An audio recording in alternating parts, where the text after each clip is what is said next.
olha só, vamos agora para a abertura do terceiro selo. E ali o ser vivente disse, vem, tá certo? Chamou ali o terceiro cavalo, e o cavalo preto saiu com uma balança na mão. E eu vi dos 4 seres viventes dizendo, 1 medida de trigo por 1 denário, e 3 medidas de cevada por 1 denário, e não danifiqueis o azeite e o vinho. O que ele está querendo dizer com isso aqui? Vamos lá, tudo isso aqui se trata de consequências àquele primeiro cavalo lá, o cavalo branco. Então o cavalo branco sai para pregar o evangelho, muitos vão aceitar, a maioria vai rejeitar essa mensagem e vai começar a perseguir aqueles que aceitaram, tá certo? O cavalo vermelho. Agora, no cavalo preto, o que significa esse cavalo preto aqui pra gente? Ele tem o quê? Uma balança na mão.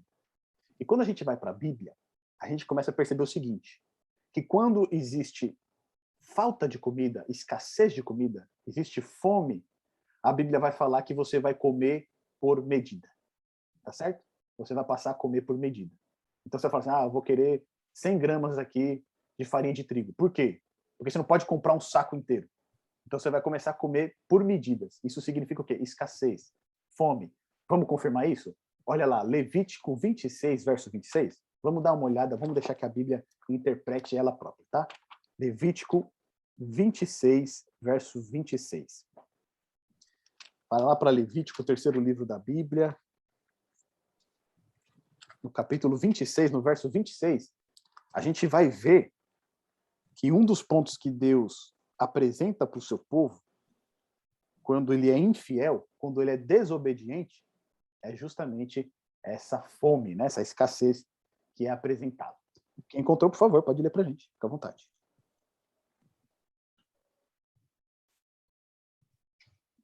É 26, 26? Isso, 26, verso 26. Tá.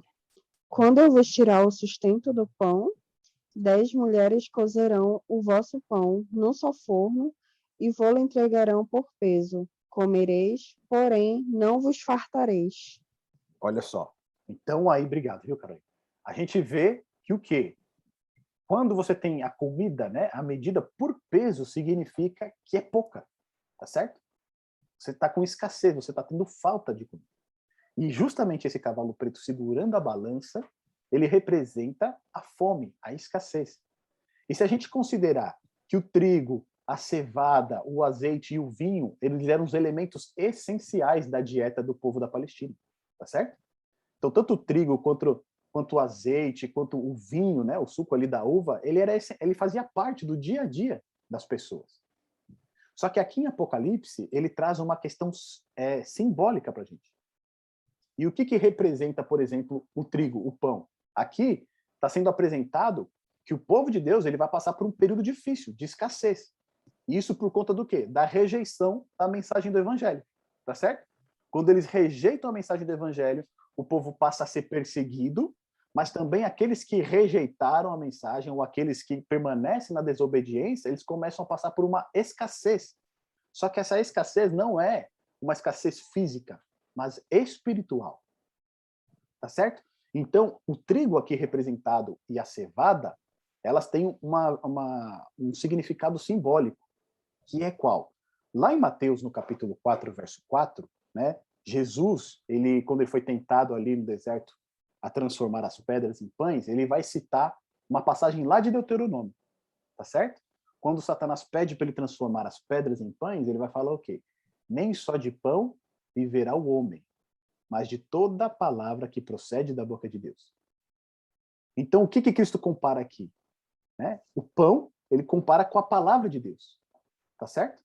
E quando aqui a gente vê esse cavalo, né, preto, esse cavaleiro negro aqui segurando uma balança, e você tem escassez do trigo que é usado para fazer o pão, representa a escassez da palavra de Deus.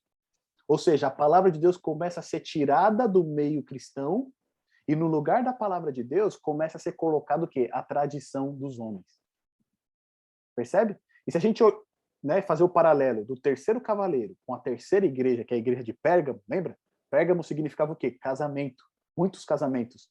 E é justamente o período onde a igreja começa a fazer aliança com o paganismo. Então a tradição começa a entrar dentro da igreja, a gente vai ver lá que para Pérgamo, né? Cristo ele fala, tenho contra você que você mantém no seu meio quem? Aqueles que seguem a doutrina de Balaão e dos nicolaítas. Tá certo? Então as heresias começam a entrar dentro da igreja e a palavra de Deus começa a ser retirada. Quando a palavra de Deus é retirada, o que acontece? Fome espiritual. Você tem fome espiritual. E por que aqui é dito, né? Uma medida de trigo por um denário. Denário era o salário de um dia do trabalhador. Tá certo? Então, se ele trabalhasse um dia, ele ia receber um denário. Só que com esse denário, ele só conseguia comprar uma medida de trigo. E a medida de trigo é o alimento para um homem. Ou seja, se você tem uma família, como é que você vai sustentar sua família com uma medida de trigo? Percebe? Então, uma escassez, a escassez aqui de comida representada é a escassez da palavra de Deus, a escassez do pão, né, vivo do céu, que é o próprio Jesus. Lá em João 6 ele vai dizer, né, eu sou o pão da vida. Então, quando você tira a palavra de Deus, você também está tirando a pessoa de Cristo do meio, tá certo? Porque a palavra de Deus, Cristo é a palavra encarnada, tá certo? Agora, olha só, mas ele é dito o seguinte para o terceiro cavaleiro: e não danifiques o azeite e o vinho. O que significa isso? Quando a gente vai para a Bíblia, a gente percebe que o azeite, ele é a representação do quê? Do Espírito Santo, tá certo? Quando os reis, eles eram ungidos, né? Davi foi ungido, Saul foi ungido lá no Antigo Testamento, a gente pode ver lá em 1 Samuel. O que acontece? O profeta, ele vai ungir eles como reis, ele leva o azeite e derrama sobre a cabeça do rei. O que significava esse azeite sendo derramado sobre o rei que havia sido coroado? A unção. Ou seja, ele foi ungido para o papel de governante, tá certo?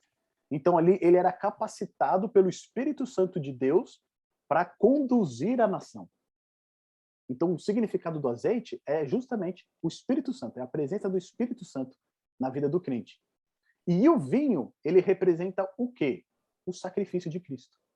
Tá certo? Lá em Mateus capítulo 26, dos versos 28 a 29, quando Cristo ali está junto dos seus discípulos ali, onde eles fazem ali, né, a ceia da Páscoa, né, ele pega o cálice com o vinho e ele diz que aquele cálice representava o quê? O sangue que ele derramava, né, por todo o povo, né? O sangue que eu derramo por vocês é o símbolo do sangue do sacrifício de Cristo.